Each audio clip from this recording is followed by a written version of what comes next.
Alright, here we are, a beautiful day in July. The water's nice and low, meaning optimal time to catch crawdads. We got 2 in here. Only one of them we're going to keep, but we're going to be eating good tonight. Many more to come. Here's a little bit of our technique to how to catch crawdads. So you just hold the net where you see a nice cluster of crawdads, and then you try and scare them up into the net. So this time we weren't that successful. We only caught one that wasn't a keeper, but that's just a general technique of catching them with a net.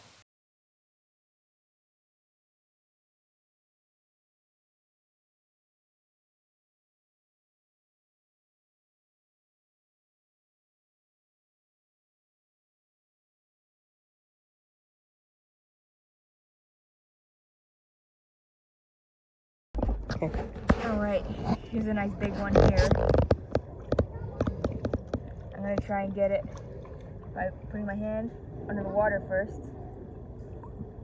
Oh, no, there's another one. There he goes, right there.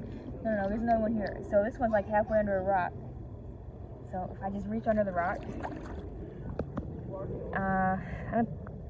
there we go. You pick them up. It's a nice pinching shot. But a good way to avoid that is by picking them up by the thorax here behind their head, and they don't pinch you.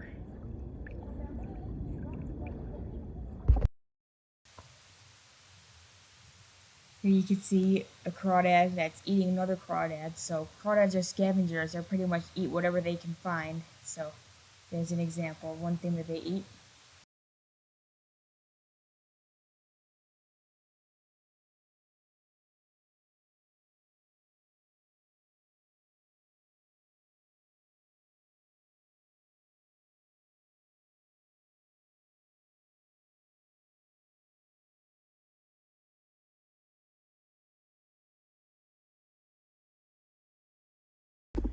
Alright, we're wrapping up the final one of the day.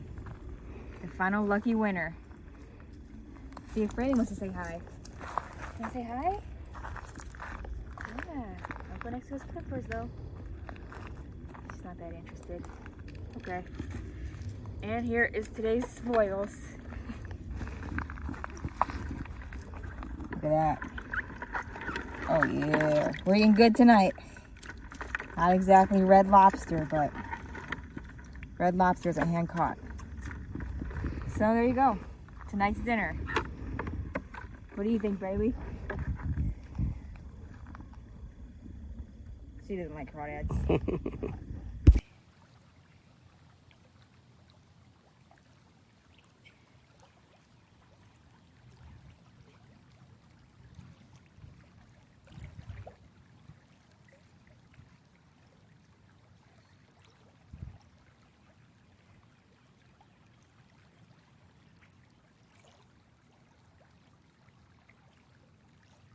Alright, here's our final product. This is all we caught. We're just going to wash them up now, and then we'll get to cooking them later. Alright, here's the crawdads. They're all nice and cleaned up. You can see their characteristics really well, so I just want to talk a little bit about them. This is a species of crawdad that's called the rusty crawdad. You can tell it's got some greenish pigment with the rusty spots on the sides of its thorax. You can pick one out and look for those. It has one spot on each side, and they have little black pins on the tip of their claws. So the good thing about these types of crawdads for food is that the rusty crawdads are actually an invasive species. So we're doing a world a favor by taking them out of the environment and using them for something else. Another good thing about them is that they don't have a very high pollution tolerance. So if you find some of these, if the area that you find them in was pretty polluted, they wouldn't be able to survive. So if you find some of these, you can be pretty confident that they're okay to eat because they do not live very well in polluted areas. So just a little bit about them. They are scavengers, so they like to eat pretty much anything that they could find. You saw a video previously of one of them eating a part of another crawdad. They do that too, but I think their main source of food is mud. They're able to filter through mud and find some decaying organic material or filter out maybe some plankton or algae that's living in there. This is only about half of them right now, by the way. I counted a total of 74, so there's another container with them. So let's just take a look at them. Got this nice big one here. See his big, nice claws. And then I'm going to open up here. I think this might be a female, because there will be an extra little mini set of legs right here. You can see these lines here. Those are called swimmerets. But there will be a larger swimmeret right here if it was a female, if it was a male. And you can see this tiny little hole right here. Hang on, between these two back legs, a tiny little hole. That's the seminal receptacle. Let me find another good example of something cool about them. This guy right here. You can see that one of his claws is significantly smaller than the other one. And let me just check. This is a male right here. So you can see this pair of swimmerets. Oh, actually? Oh yeah, it's got an extra pair of swimmerets up between these hind legs that are larger. Those to grab onto the female. So that's how you know it's a male, but you can see that one of his claws is significantly larger than the other. Oops. That's because they have the ability to regenerate their limbs. In fact, it's a defense mechanism. If I was to pick this guy up by one of his claws, he would probably shed it, like get rid of it so that he could swim away. Same thing that grasshoppers and crickets do when you accidentally grab onto their legs. And so he probably got caught by something and he shed one of his claws, and now he's just slowly growing it back. So they're going to molt their skin whenever they grow. They molt their entire shell. That's why you might see some shells of crawdads laying around. Those aren't dead crawdads. Those are actually just their molts. And so it will start with just a tiny claw, and it'll get bigger and bigger each time until it's pretty symmetrical like this one. It's got some nice symmetrical claws. Let's see. There's another male. You can see the extra large pair of swimmerets between the back two legs. Let's see any more that are cool. This one. This nice big one with nice big claws. This is a male. Swimmerets. The bigger ones by the legs. Alright, let me try and find a female for the road. Here we go, here's a female.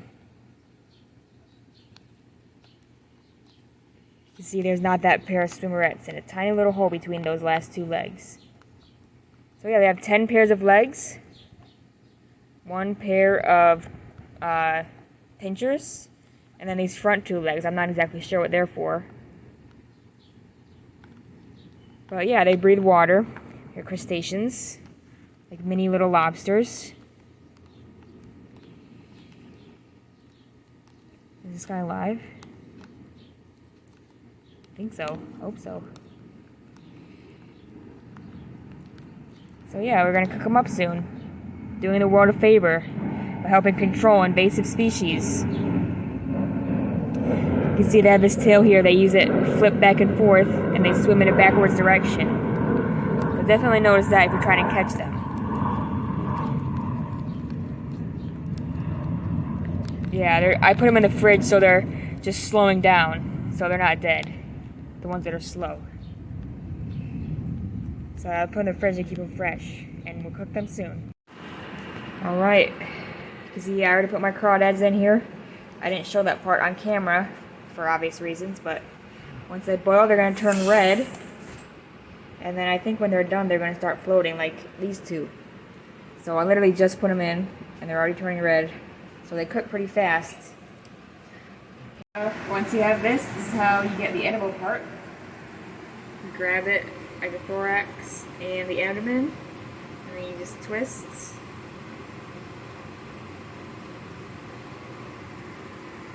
And the edible part is in the tail. So peel back this armor here.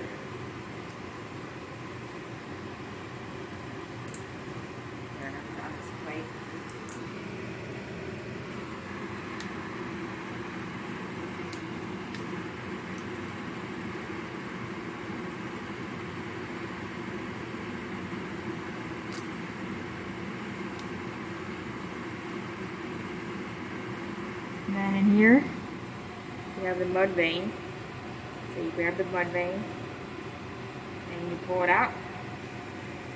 This is the intestines, the poop is.